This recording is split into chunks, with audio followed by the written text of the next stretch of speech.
আসসালামু আলাইকুম, স্বাগতম জানাচ্ছি বিবিসি নিউজ আন্তর্জাতিক সংবাদে। শুরুতেই সংবাদ শিরোনাম, এরপর বিস্তারিত। পাকিস্তানে জুমার নামাজে মসজিদে বোমা বিস্ফোরণ, নিহত ১৫।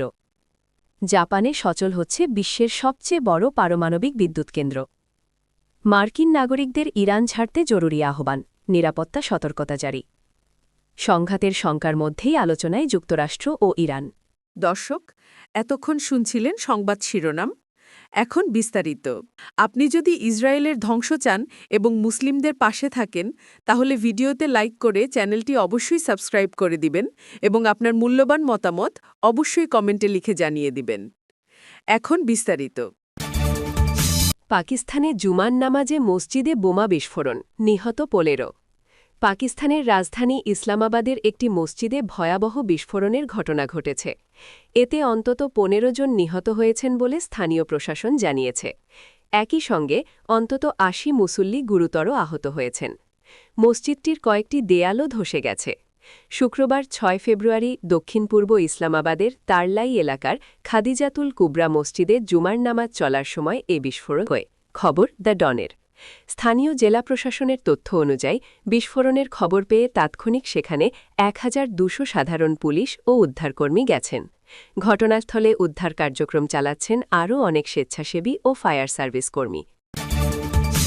জাপানে সচল হচ্ছে বিশ্বের সবচেয়ে বড় পারমাণবিক বিদ্যুৎ কেন্দ্র। দীর্ঘ ১৫ বছর বন্ধ থাকার পর জাপানে বিশ্বের বৃহত্তম পারমাণবিক বিদ্যুৎ কেন্দ্রটি পুনরায় চালু হতে যাচ্ছে। ২০১১ সালের ফুকুশিমা বিপর্যয়ের পর থেকে কাশিয়াজাকি কারিবা নামের এই বিশাল স্থাপনাটি বন্ধ ছিল। টোকিও ইলেকট্রিক পাওয়ার টেপকো পরিচালিত এই কেন্দ্রটির একটি রিয়্যাক্টর ৯ ফেব্রুয়ারি পুনরায় চালু করার পরিকল্পনা করা হয়েছে। শুক্রবার ৬ ফেব্রুয়ারি এক সংবাদ সম্মেলনে এই তথ্য জানান প্ল্যান্টের প্রধান তাকিইউকি ইনাগাকি। এর আগে গত ২১ জানুয়ারি রিয়্যাক্টরটি চালু করার চেষ্টা করা হলেও একটি সতর্ক ঘণ্টা বা অ্যালার্ম বেজে ওঠার পরদিনই তা বন্ধ করে দেওয়া হয়েছিল। কারিগরি ত্রুটির কারণে ওই অ্যালার্মটি বেজে উঠলেও পরীক্ষা নিরীক্ষা শেষে বর্তমানে রিয়্যাক্টরটি অপারেশনের জন্য নিরাপদ বলে নিশ্চিত করেছে কর্তৃপক্ষ। বিদ্যুৎ কেন্দ্রটির বাণিজ্যিক উৎপাদন মূলত ১৮ মার্চ বা তার পরবর্তী সময় শুরু হবে বলে আশা করা হচ্ছে। কাশিয়াজাকি কারিবা বিদ্যুৎ কেন্দ্রটিতে মোট ৭টি রিয়্যাক্টর থাকলেও আপাতত মাত্র একটি চালু করা হচ্ছে। মার্কিন নাগরিকদের ইরান ছাড়তে জরুরি আহ্বান, নিরাপত্তা সতর্কতা জারি। ইরানে অবস্থানরত মার্কিন নাগরিকদের অবিলম্বে দেশ ছাড়ার আহ্বান জানিয়েছে যুক্তরাষ্ট্রের ভার্চুয়াল দূতাবাস। শুক্রবার ৬ ফেব্রুয়ারি প্রকাশিত এক নিরাপত্তা সতর্কবার্তায় দূতাবাস জানায়, সম্ভব হলে এখনই ইরান ত্যাগ করতে হবে এবং দেশ ছাড়ার জন্য এমন পরিকল্পনা রাখতে হবে যা মার্কিন সরকারের সহায়তার ওপর নির্ভরশীল নয়।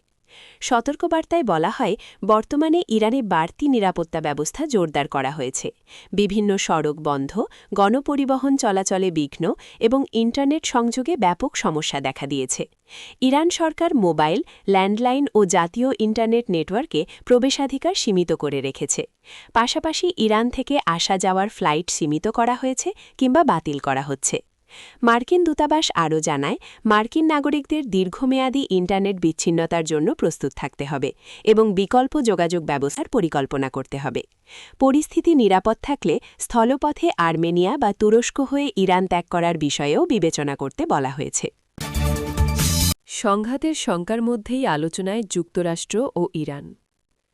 যুক্তরাষ্ট্র ও ইরানের মধ্যে সরাসরি সংঘাতের আশঙ্কা বাড়তি থাকায় দুদেশের শীর্ষ কর্মকর্তারা ওমানে একটি বৈঠকে বসেছেন। এই আলোচনাটি এমন এক সময়ে হচ্ছে যখন ইরানে গত মাসে দেশজুড়ে সরকারবিরোধী বিক্ষোভ দমন করতে গিয়ে ব্যাপক সহিংসতা চালানো হয়েছে, এমনটাই অভিযোগ মানবাধিকার সংস্থাগুলোর। তাদের মতে এই সহিংসতায় হাজার হাজার মানুষ নিহত হয়েছে।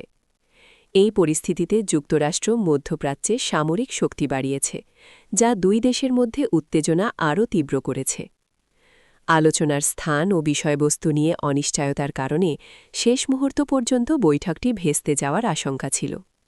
তবে আঞ্চলিক মধ্যস্থকারীদের কূটনৈতিক উদ্যোগে শেষ পর্যন্ত আলোচনা সম্ভব হচ্ছে, যার মূল লক্ষ্য উত্তেজনা কমানো।